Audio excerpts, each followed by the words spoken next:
Bienvenida, a ver ahora que se va conectando.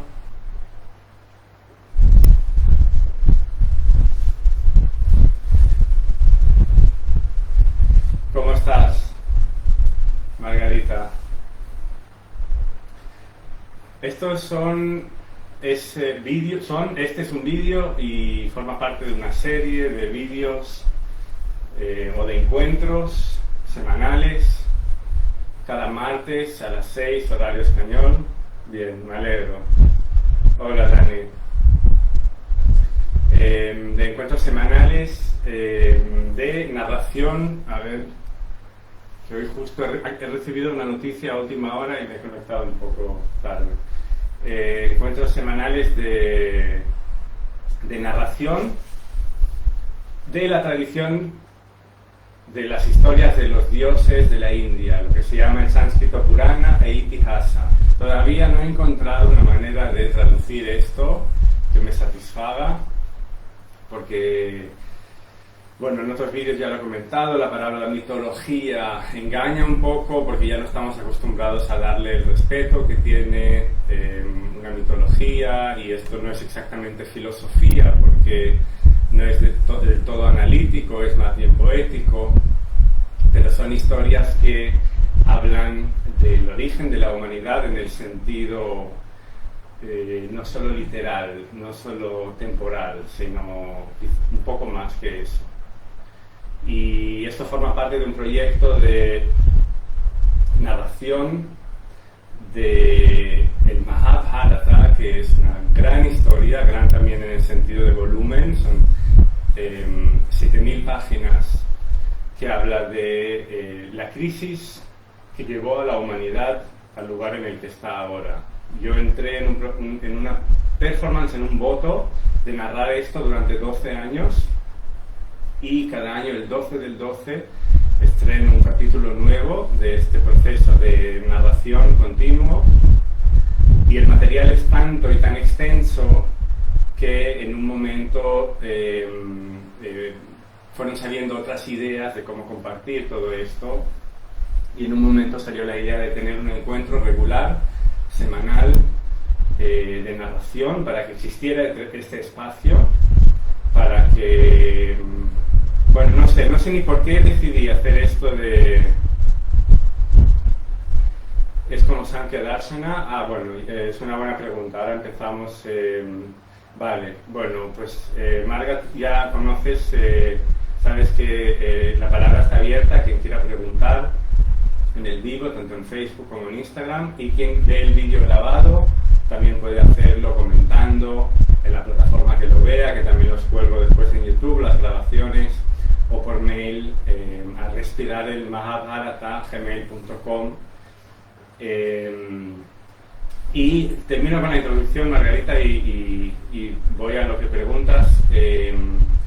La idea era tener un espacio de encuentro semanal, o un espacio donde la gente pudiera venir y escuchar historias, sin más. Y esto empezó en una tetería donde estuve un par de años, y cuando nació mi hija paré porque no tenía tiempo,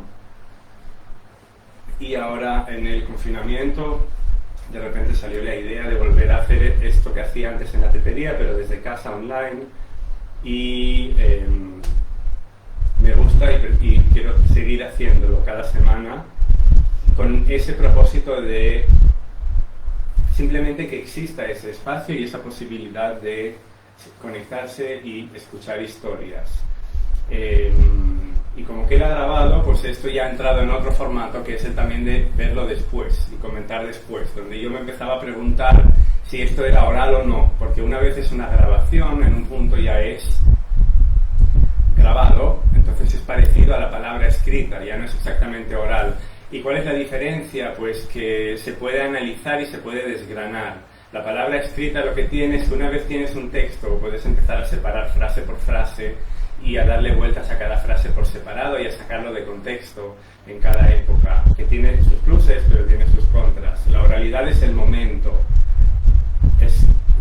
no se puede desgranar frase por frase, porque si preguntas al que habla ya no se acuerda exactamente cómo lo dijo y lo vuelve a decir de una manera distinta, porque lo que importa es algo más, que está más allá de las palabras. Eso es lo que me fascina como investigación. Hola Ali. Y eso es lo que quiero hacer en estos encuentros.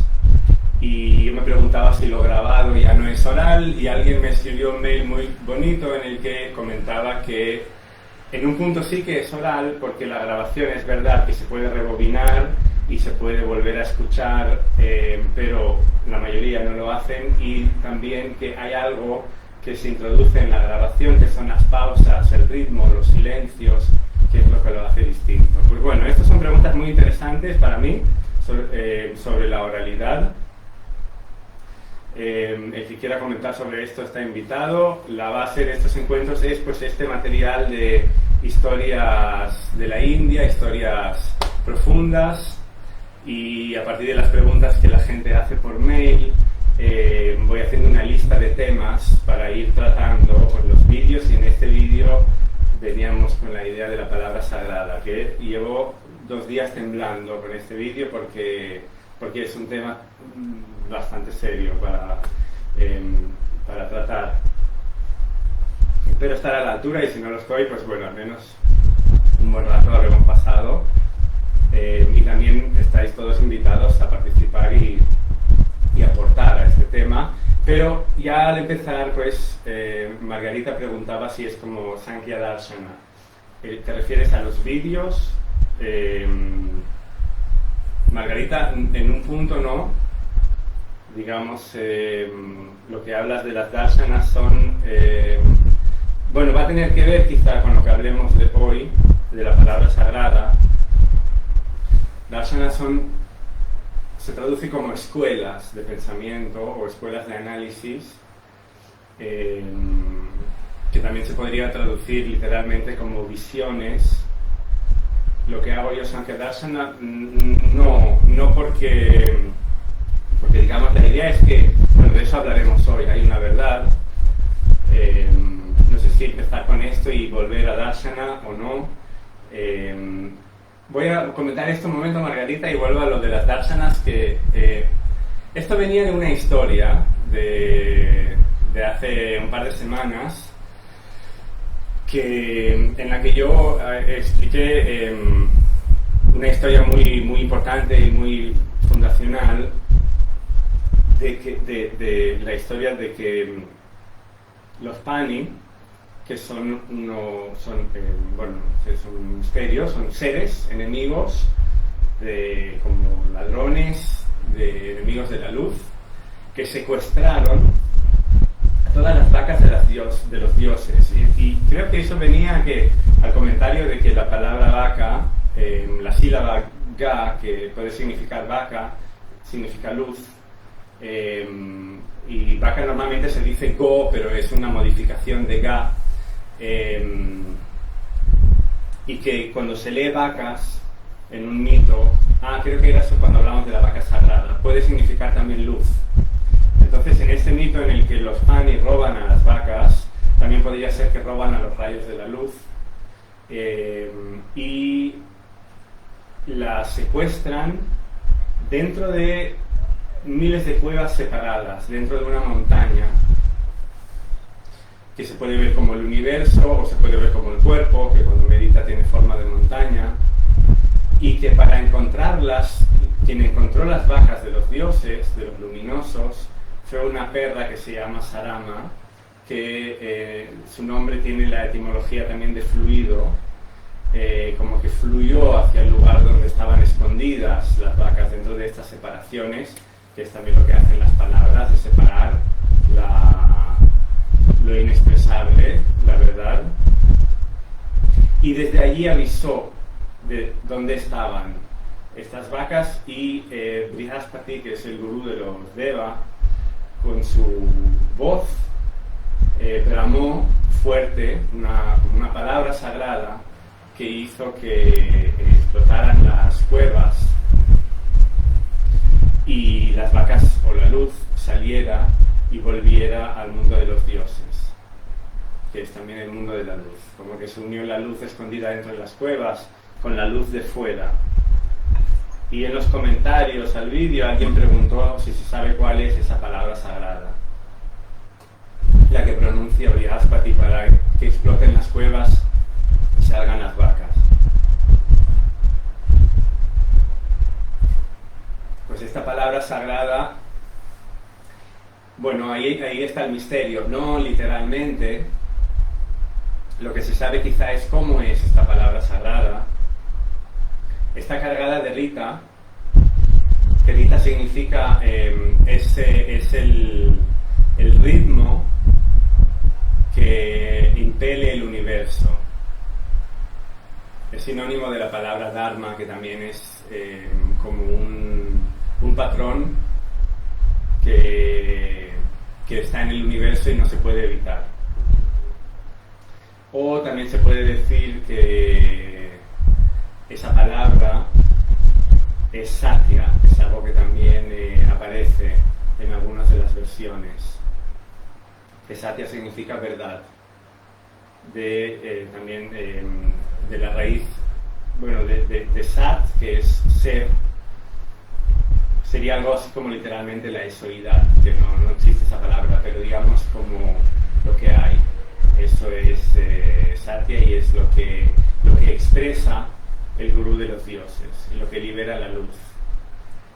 Entonces, bueno, esto es todo un misterio sobre qué es lo que dice realmente. Es una pregunta interesante porque es algo que se busca, es una de las búsquedas de la mística, por ejemplo, dentro de la tradición hebrea, que creo que quizá de ahí venía influenciada esa pregunta de qué palabra es, porque en la tradición hebrea sí que hay la creencia de que en todo el texto de la Biblia, que es todo un texto sagrado, que incluye no solo las palabras, sino también los espacios en blanco entre las letras, porque es mucho más de lo que se ve, hay una palabra escondida que está en toda la Biblia, y esa palabra es la palabra sagrada, es la palabra de la creación, que también alguien me comentó en privado después que, por supuesto, esa palabra no se comparte así como así, porque esa palabra sería volver a crear. O no se comparte por eso, o porque no se puede, porque va más allá de las palabras. Bueno, en eso quería entrar también, en qué es lo que hay y qué palabras lo definen. Si las palabras pueden definir lo que hay, porque lo que hay quizá es inexpresable, es indefinible, y las palabras sirven para otra cosa, sirven un poco para comunicar algo, pero cuando las palabras dividen la realidad y cuando las palabras unen y nos vuelven de regreso a la realidad. Pues lo que se llaman los darshanas, los puntos de vista o las escuelas de pensamiento, que preguntaba Margarita, la idea es que todas parten de la verdad, que también se puede llamar Veda, que es lo visto, y es el nombre de unos poemas o cantos o códigos en palabra sánscrita que se cantan y se recitan durante los rituales y se estudian, y esta historia que hablo de las vacas robadas por Pani y recuperadas sale en los cantos védicos, en los poemas védicos, que son muchos poemas o cantos o mantra, como se le quiera llamar. Sale de ahí también esa historia. Y ahí está la esencia de la verdad. Pero también algo importante de recordar es que desde el punto de vista de las historias, y esto todo son aguas profundas porque hay mucha polémica sobre eso, como siempre, sobre estos temas, desde el punto de vista de las historias, la verdad, el verdadero Veda, está más allá de los Vedas escritos que conocemos. Son solo un reflejo de eso. Y entonces la manera de entender la verdad, y eso es una manera de explicar, no me quiero meter en problemas, pero es una manera de explicarlo eso. La manera de entender la verdad a la que apuntan estos poemas, pues tiene diferentes maneras de hacerlo, dependiendo también de la capacidad y del carácter de cada uno. Y hay 6 puntos de vista principales, son complementarios, no es que sea uno u otro, sino que uno decide, uno puede aprender de todos, ir uniendo. Y una de estas vías es el Sankhya, que me preguntaba Margarita, que es la escuela de la enumeración, que el Sankhya, enumera. Hola Pedro, me alegro de verte, entre comillas. Pues una de las... el Sankhya enumera los elementos de la realidad, pues sintetizando conceptos. Bueno, es otra buena pregunta, ¿no? Si se puede enumerar los elementos de la realidad, pero digamos que el Sankhya va a lo imprescindible, que son lo que compone la realidad, los sentidos, los objetos de percepción, la conciencia, la mente, que es otro sentido que analiza esa relación con la conciencia, y algo más detrás de la conciencia, como una especie de conexión con todo, Mahat. Y todo esto sale de la fuente de la realidad, que es más allá de toda expresión. Y esto se explica y se analiza, y esto sería más bien Samkhya. Pues no tiene mucho que ver con lo que hago yo, porque es algo mucho más analítico, y lo que hago aquí pues es contar historias, es más bien poético. Ahí va la pregunta de Margarita de si esto tiene que ver con Sankhya Darshan. Bueno, tiene que ver, que viene de una tradición parecida, pero es distinto en un punto, visto desde ese lugar. Y como decía, los Vedas son un reflejo de la verdad, en el sentido de lo que hay, de la realidad, pero ¿qué es la realidad? ¿Cómo podemos saber qué es la realidad? Y eso también es un misterio, porque en un punto podemos saberlo, todos lo sabemos, porque estamos en la realidad, pero a la hora de hablarlo, de expresarlo, de repente las palabras no son suficientes. Pues quizá eso es la palabra sagrada que expresó Brihaspati. Es algo que va más allá de las palabras. Si la pregunta era ¿cuál es esa palabra sagrada que expresó el gurú de los dioses para liberar a las vacas? Pues quizá sea eso que está pasando ahora. Todas las palabras de todos buscando la verdad. Si alguien quiere decir algo, la palabra está abierta, repito. Si alguien quiere escribir en el chat o escribir después si alguien ve el vídeo, si quiere escribir en diferido.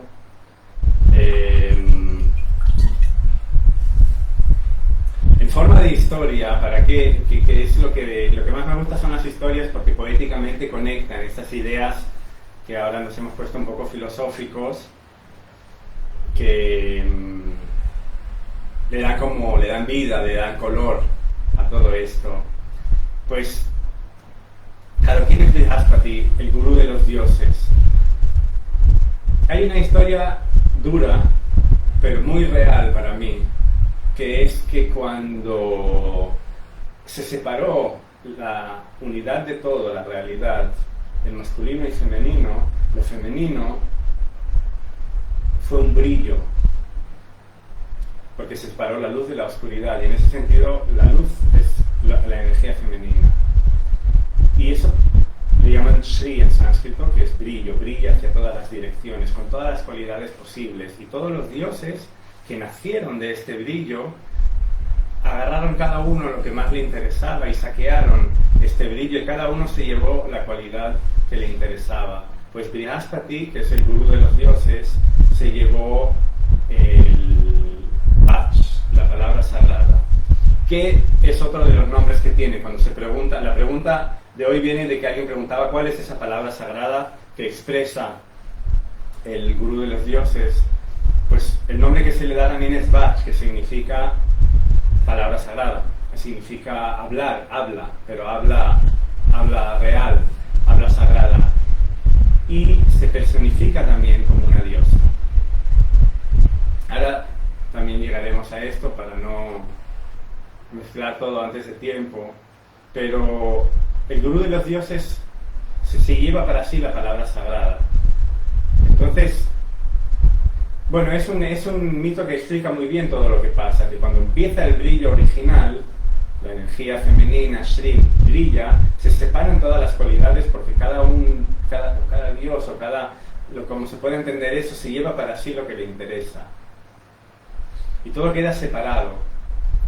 Y todo esto se reúne cuando se hace el ritual de verdad, porque el ritual es Vishnu, que es lo que permea todo, y es también el principio masculino, la esencia. Cuando este todo indiferenciado, hola Cris, cuando este todo indiferenciado se separa el masculino y femenino, y el femenino brilla y los dioses roban cada uno la cualidad que le interesa, después, cuando se instaura el ritual es la parte masculina que había quedado atrás, o como se quiera llamar, el contrapunto de Shri. El ritual es Vishnu.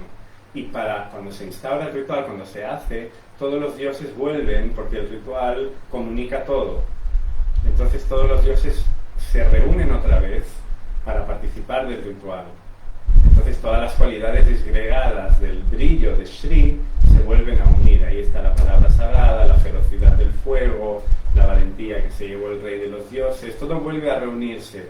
Bueno, esto es lo que pasa en el ritual. Y ahí, bueno, ¿qué es un ritual? ¿Qué es un ritual de verdad? Ahí entramos ya en creatividad. Lo que propongo es que el arte es un ritual, porque se usan los sentidos, la vista, el oído, el tacto, el olfato para reunir la realidad y manifestar algo inefable, algo indescriptible en forma física. Hola, el ritual viene también de Rita, sí. Claro, pero estos son, digamos, sí, con la falta porque estos son raíces indoeuropeas que reaparecen en diferentes idiomas. Todo lo que es la familia lingüística indoeuropea, que fue el gran descubrimiento del siglo XVIII por parte de la gramática europea, que cuando se vio que el sánscrito del norte de la India compartía estructura gramatical y raíces lingüísticas con el latín, con los idiomas germánicos. Entonces se comprendió que hay una conexión lingüística desde la India, pasando por todas las lenguas de Irán, Afganistán, los países del este de Rusia, todo lo que es Tayikistán y bueno, todos los países que acaban con Stan, Turquía, el latín, los idiomas germánicos, todo es una sola familia, y de ahí se intenta recuperar también el eslavo, y se intenta recuperar pues cosas comunes que unan estas lenguas. Por ejemplo, ígneo, algo que se enciende, viene de Agni, y en lituano, que se dice ugne, fuego, que es parecido. Normalmente el lituano se escucha mucho como referente, porque se considera que guarda cosas que lo acercan tanto a Europa como a la India. Pero todo esto falta probarlo, son suposiciones. Entonces, por sentido común, porque suena parecido, y por el conjunto, digamos, lingüístico, de significados, digamos, de ritual, todo lo que implica ritual y lo que implica la palabra Rita, que es una de las cosas que podrían ser la palabra sagrada, que es este ritmo cósmico que empuja todo, pues sí, probablemente estén emparentadas, pero bueno, falta probarlo. Bueno, eso, yo tenía la sensación de que este tema nos llevaría a muchos lugares, pero la idea es compartir historias sobre la palabra sagrada. Pues estábamos hablando de rito, que reúne las cualidades, entre las cuales la palabra sagrada, que es representada con los mantras o lo que se dice durante un ritual. Pero eso es la representación de la palabra sagrada. Es todo para irlo mirando todo esto. Y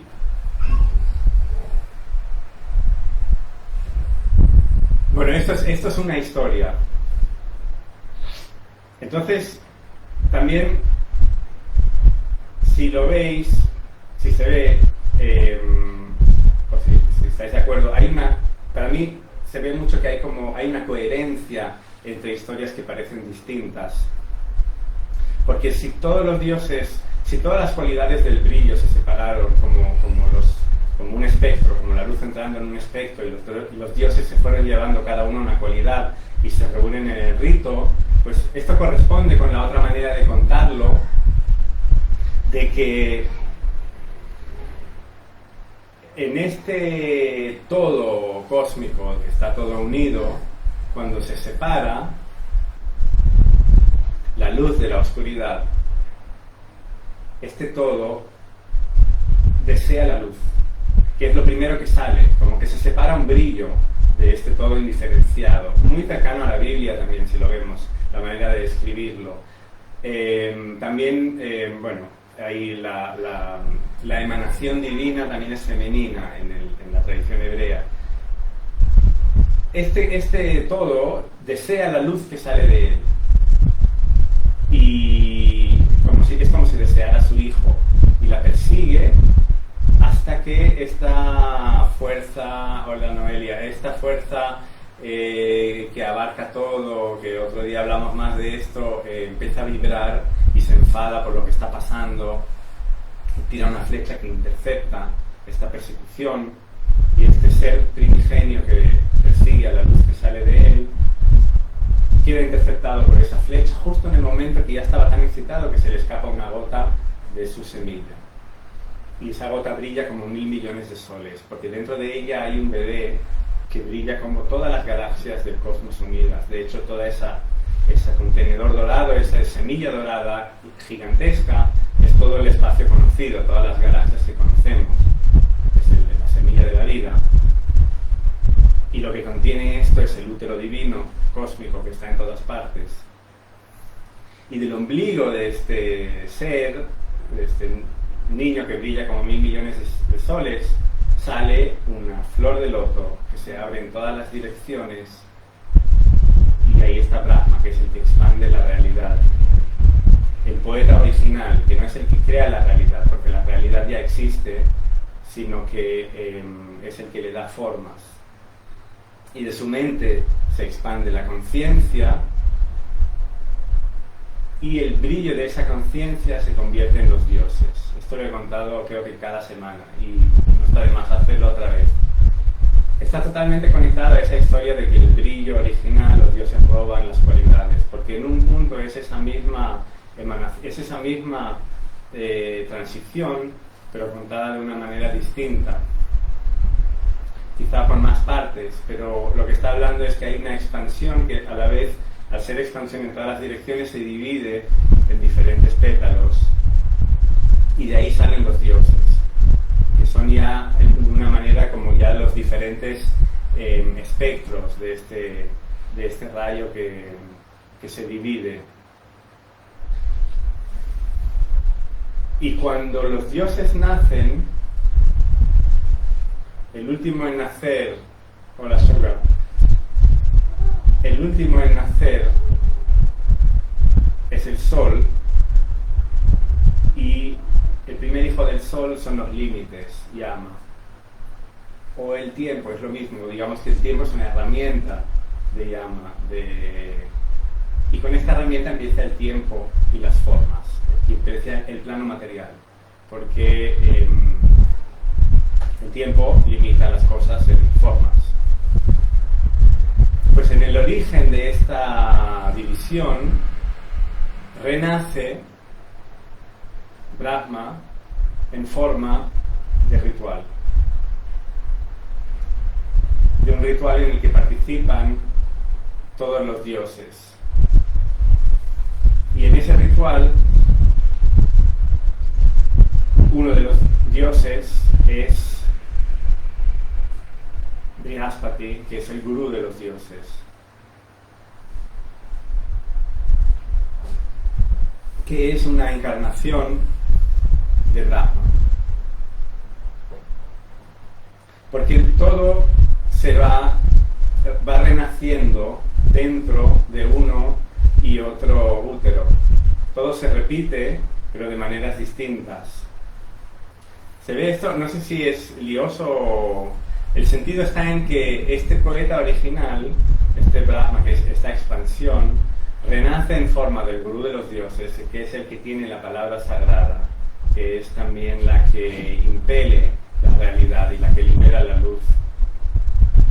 Y también renace como el que lleva el ritual eterno, que es los movimientos temporales.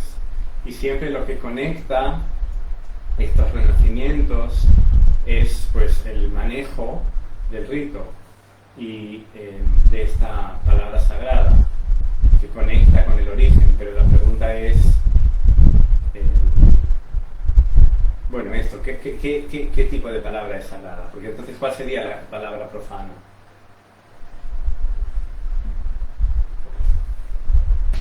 Hoy he avisado para los que se conectan al principio que ya venía temblando porque sabía que era un tema que es muy abierto. Pues es como intentar hablar de lo que no se puede hablar. Entonces, inevitablemente te vas a perder. Pero a veces perderse vale la pena. Y eso ya conecta con la siguiente historia. A menos de que alguien quiere decir algo de esto.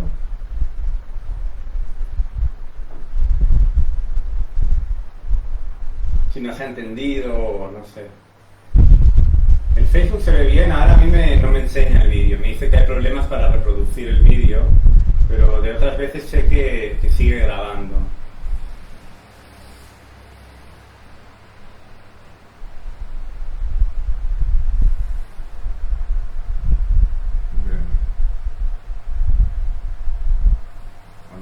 Bueno.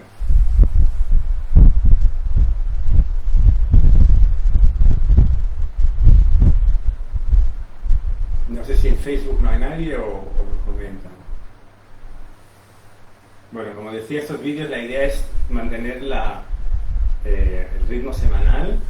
Después se pueden ver las grabaciones, se puede comentar en diferido, que sois varios los que lo hacéis y esto me anima mucho. Y bueno, la palabra sagrada muchas veces pasa que, aunque lo diga, no... La palabra en sí es sagrada, es un regalo de los dioses a los humanos. Bien. Perfecto, Pedro, gracias. Bien, la palabra es sagrada. Pero entonces habría una palabra que no lo es. Y ahí viene algo muy interesante. Antes, justo venía que estaba diciendo, he hecho esta pausa a ver si, con este tema que busco de la oralidad, pero bueno, también por si a lo mejor alguien tenía algo en la punta de la lengua y no se atrevía. Pero, bueno, a ver otro comentario. En principio no hay espacio profano, hay una perspectiva profana, todo es sagrado. Bueno, bonito, es otra manera de verlo. Eso justo, sí, lo hablábamos con Jorge en el ciclo de la estrella de la devoción, que es un ciclo de conferencias o charlas, encuentros, debates alrededor de la simbología de la devoción que hacemos con Giselle Cornejo, Jorge Ariza, en el caso de Jorge desde la simbología cristiana, y él hablaba del templo. El templo marca el espacio sagrado, por lo tanto lo que queda fuera del templo es profano, pero es verdad que esa es una representación, porque el espacio natural es sagrado. Lo que pasa es que el templo marca algo, muestra algo, y eso es interesante. Pues justo estaba diciendo lo de que perderse vale la pena, y que en ese tema nos perderíamos seguro. Pues siempre las historias empiezan cuando alguien se pierde. Un rey, normalmente, persiguiendo una gacela. Es un patrón que se repite siempre, y el rey persigue una gacela en el bosque. A veces se describe la persecución, la gacela entra en una explanada y él sigue detrás de ella y la ve que entra en el siguiente bosque. Entonces él entra en el siguiente bosque y de repente ya no ve la gacela, pero empieza a fijarse en los juegos que hace la luz entre las plantas, o empieza a escuchar el sonido del agua que le recuerda sonidos de mantra, y de sonidos sagrados, y de repente se encuentra casi siempre una ápsara, una ninfa, celeste y acuática a la vez, porque el plano intermedio, el plano que está entre las formas, es acuático, es una manera de verlo, porque ahí todo se diluye y hay seres autónomos que viven allí en ese espacio diluido. Las ápsaras son las ninfas que viven en ese espacio entre las formas y se pueden materializar. Ahora, Cristina, a veces cuando quieren. Normalmente pasa algo importante. En ese caso, este rey se encontró delante de sí una ápsara que era hija de una ápsara y de un sabio, de un rishi. ¿Qué quiere hacer? Los rishi son sabios que meditan y están conectados con el brillo de las estrellas. Porque hoy estamos hablando de la palabra sagrada. Los rishi lo que hacen es materializar y verbalizar la misma palabra que pronuncia Brihaspati, el gurú de los dioses, para sacar la luz de las cuevas en las que está escondida. Que lo que él pronuncia es lo que hay, es la verdad, que viene de Brahma, que es la conexión con la fuente universal. Eso es los sabios. Entonces puede ser que vivan en la tierra, pero a la vez están conectados con las estrellas porque pronuncian esa conexión con todo. Y esta ápsara, que se llamaba Shakuntala, era hija de una ápsara y de un rishi, y ella, cuando vio al rey, enseguida conectaron con la mirada, se enamoraron y fueron a disfrutar de su amor en el bosque, como siempre pasa, practicando las 64 posturas del amor, que antes la gente tenía conocimiento y habilidades también, por lo menos los reyes. Y ella queda embarazada. Y justo en ese momento el rey recuerda que él tiene obligaciones de rey, porque han pasado años. De repente ese instante de amor que le parecía un instante, de repente han pasado varios años, tan entregado que estaba al amor.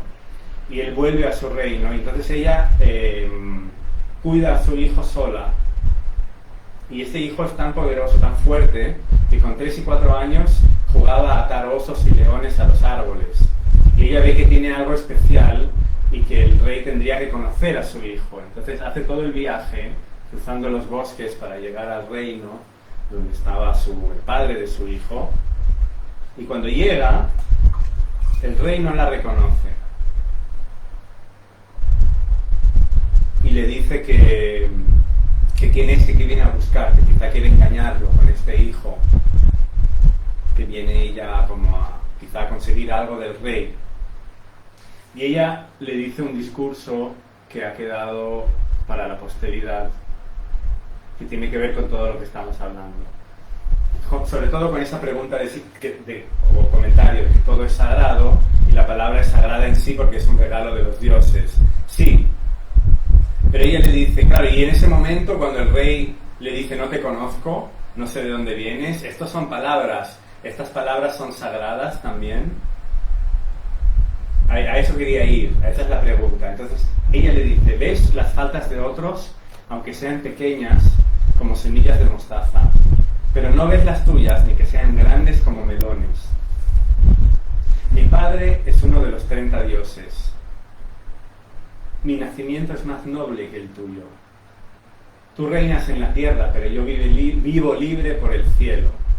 Comprende mis poderes. Yo puedo viajar a los palacios de Indra y Kubera. Indra es el rey de los dioses en los cielos, Kubera es el rey de las riquezas en las tierras. Vive dentro de la tierra, ella puede ir a los dos sitios. De Yama, que es el pone los límites, y Varuna, que es el dios de las profundidades. También son las 4 direcciones, hay que decirlo. Indra está en el este, Kubera en el norte, Yama en el sur y Varuna en el oeste. Los palacios de las 4 direcciones cardinales.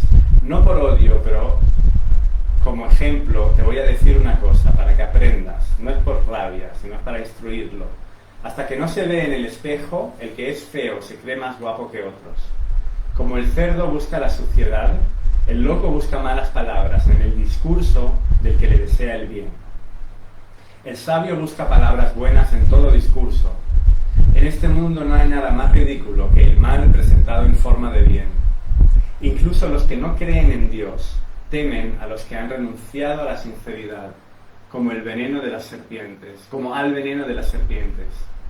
El que piensa una cosa con el corazón, en el corazón, pero expresa otra por los labios, otra, es un ladrón que se está robando a sí mismo.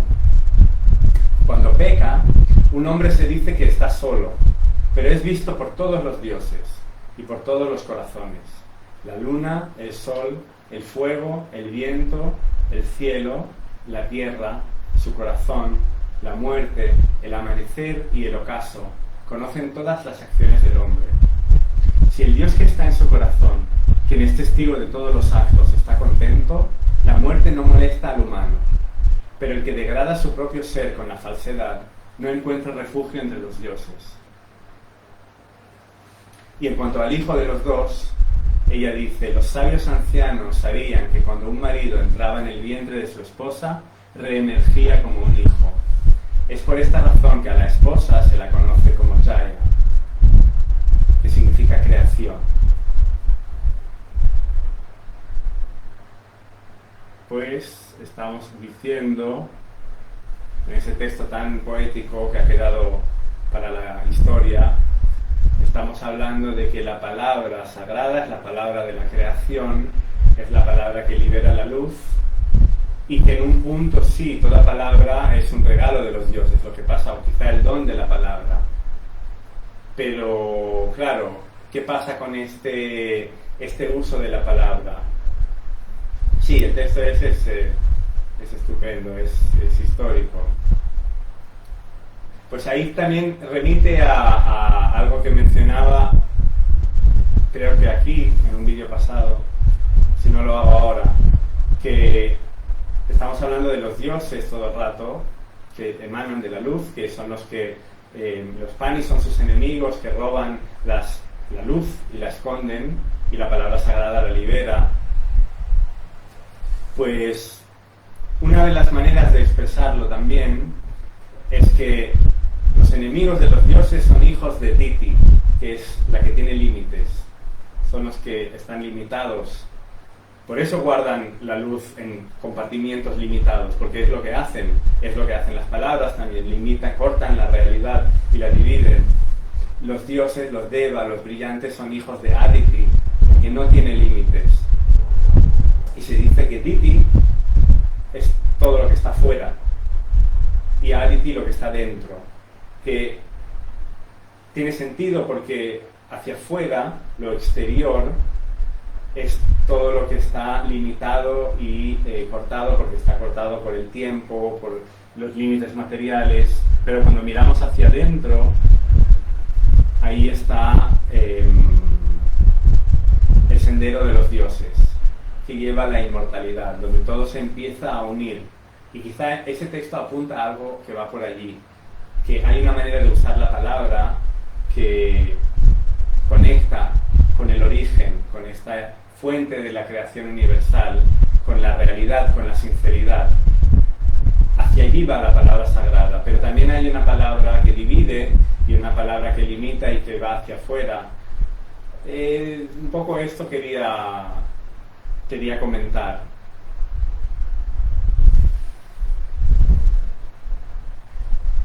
A partir de la pregunta de cuál es la palabra sagrada que expresa el gurú de los dioses cuando libera la luz de las cuevas en las que está dividida. De eso venía este encuentro.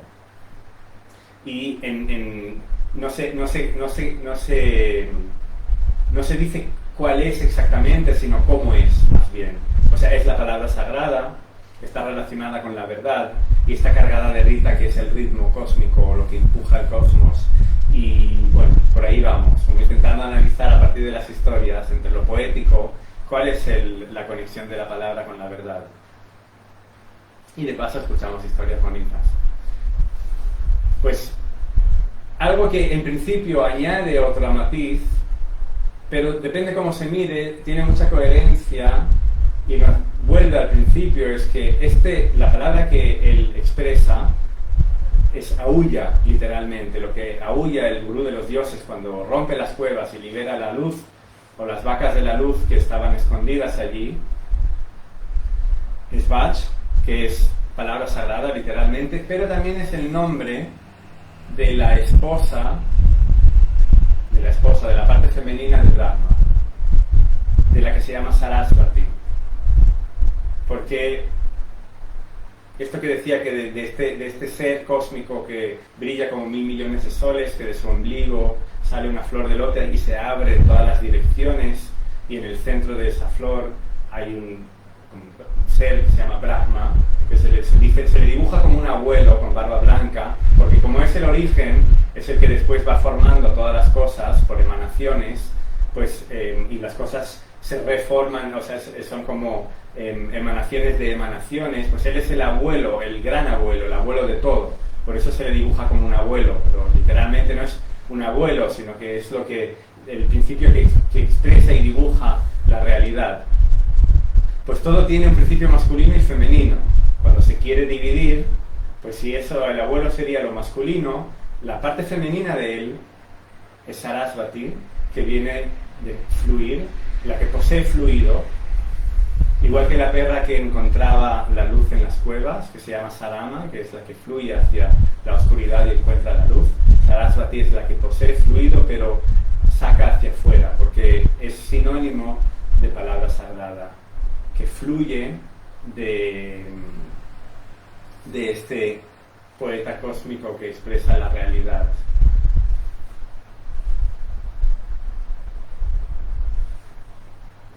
Y una de las maneras de explicarlo es que cuando ella nace, emana de él, fluye. Entonces, como es libre, no para de moverse, y él la está mirando, y ella se mueve y se aparta de su mirada, como un eco de esta luz original, que cuando se separa la luz de la oscuridad, la luz empieza a brillar y a alejarse, y la otra parte la va persiguiendo. Pues con Brahma y Sarasvati pasa lo mismo, porque todo es un eco de un eco de un eco, y se repite todo el rato lo mismo. Pues ella fluye alrededor de Brahma y él desarrolla otra cara para poderla ver. Así se crea otra dirección, porque ¿quién crea, él o ella? Es un poco esa ambigüedad. Entonces ella sigue fluyendo y se fluye detrás de él, y él desarrolla otra cara detrás para poderla ver allí. Y ella sigue fluyendo porque todo el rato, como nada la puede limitar, siempre fluirá más allá de las formas. Y él desarrolla una cuarta cara, y así se desarrollan las 4 direcciones, pero ella sigue fluyendo y entra en otra dimensión encima de él. Y entonces él desarrolla una quinta cara que mira hacia arriba, y otra vez Shiva, que es el mismo que se molestó cuando este ser original perseguía la luz y le tira la flecha que lo intercepta justo cuando pierde una gota de su semilla, y en esa gota está todas las formas de la realidad. Esto, como es un eco de la misma historia, el que se enfada cuando ve cómo Brahma no para de sacar cabezas para perseguirla, que algo se tiene que dejar fluir, entonces Shiva le corta la quinta cabeza y deja solo 4 direcciones. Por eso siempre más allá de las formas hay algo más, porque la palabra sagrada o Sarasvati siempre tendrá donde fluir más allá de las palabras. Por eso las palabras nunca son suficientes para explicar la realidad. Entonces, ¿por qué tantas historias, no?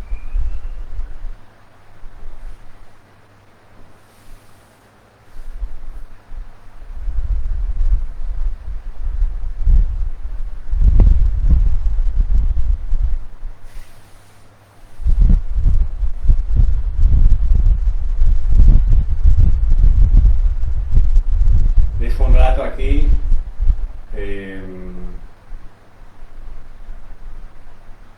Bueno, es un tema que yo decía de principio, de hablar de palabra sagrada, es muy difícil, pero han salido las preguntas que creo que son interesantes, de si todo es sagrado, entonces si existe algo que no lo es, y la palabra qué rol tiene en esto, porque si hay una palabra sagrada significa que hay profana. Pues todo esto entre lo fluido, las formas, la palabra limita y a la vez crea, porque con la palabra podemos crear mundos imaginarios que después se materializan. La palabra crea la realidad y a la vez la limita. Un poco también depende de hacia dónde se dirija. Si se dirige hacia afuera, hacia lo limitado, se dirige hacia adentro, hasta donde las cosas unen. Un poco por ahí quería ir, pero bueno, a través de las historias, lo poético permite que se complemente, que cada uno complemente entre líneas, y tienen esa fuerza esas historias, que hablan de lo real sin intentar atraparlo, como Brahma, que va creando cabezas, porque no se puede. Al final hay que parar en un momento y dejar simplemente una estructura, algo que apunte hacia la realidad. Un poco creo que es la magia de estas historias.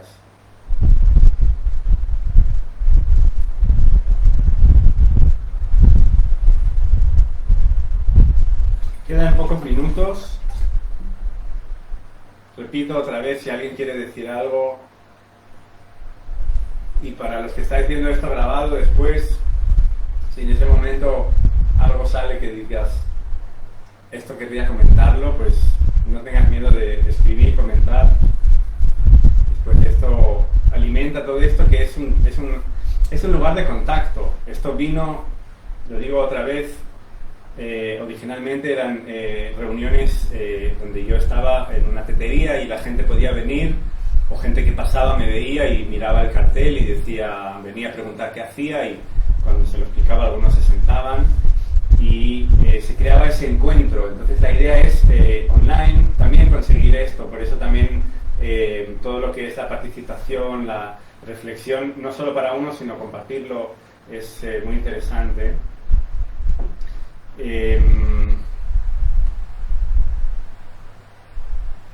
Pues yo tengo muchas ganas de compartir una última historia. Espero que lleguemos a tiempo.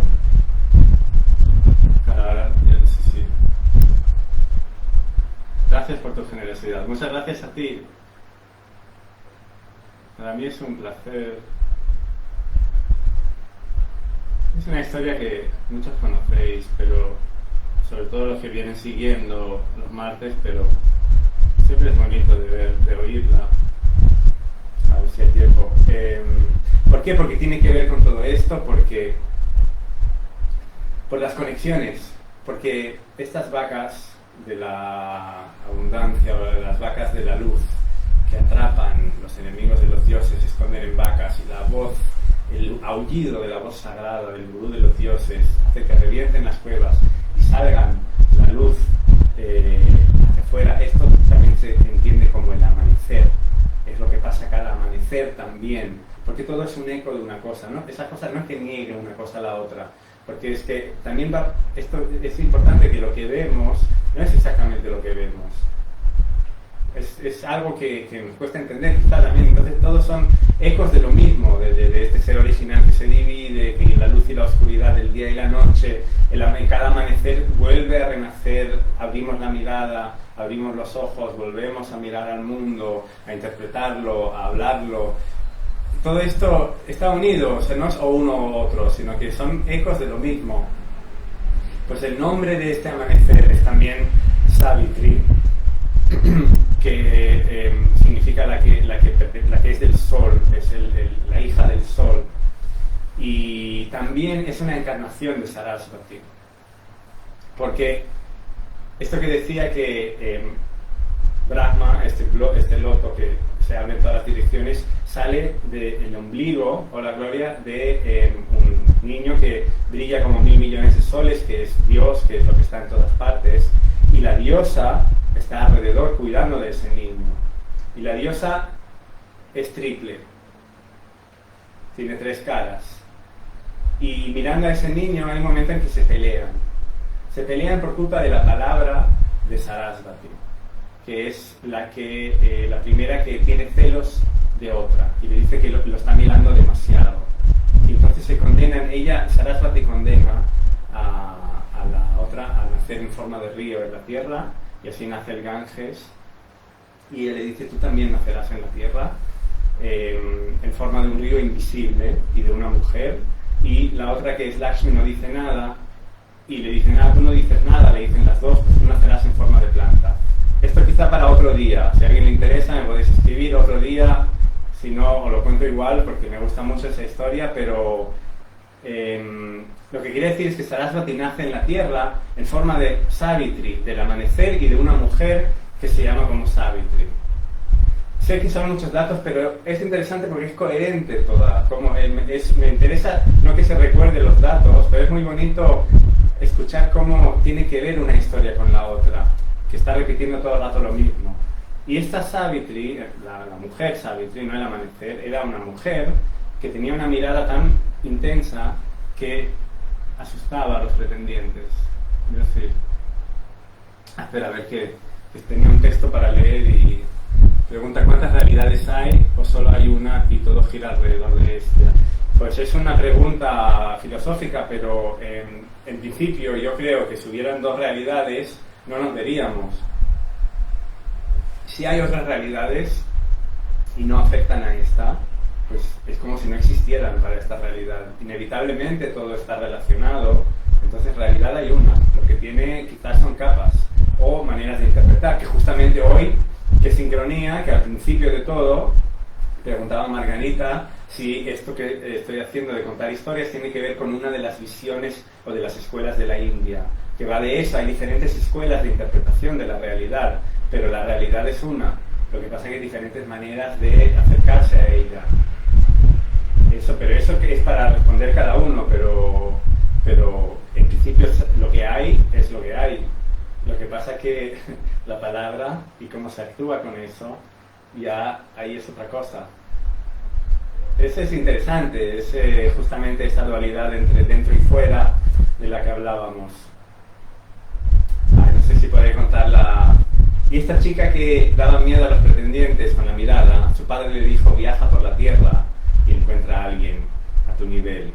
Y ella encuentra a un chico, estoy acortando mucho para llegar a su discurso, y le dicen los consejeros del reino, es que sabemos por las estrellas que va a morir en un año. Y ella dice, yo ya he elegido, a mí no me importa ya, o sea, yo he elegido, aunque muera en un año. Entonces se casan, ella no dice nada, y al año, cuando ella sabe que va a morir, él se encuentra un poco mal, ella le dice, descansa sobre mi muslo, y ahí él se duerme, y entonces ella ve un ser muy largo, muy alto, dorado, con la mirada dorada, con una tiara muy grande, que entra en el bosque y lo reconoce como el dios que se lleva las almas.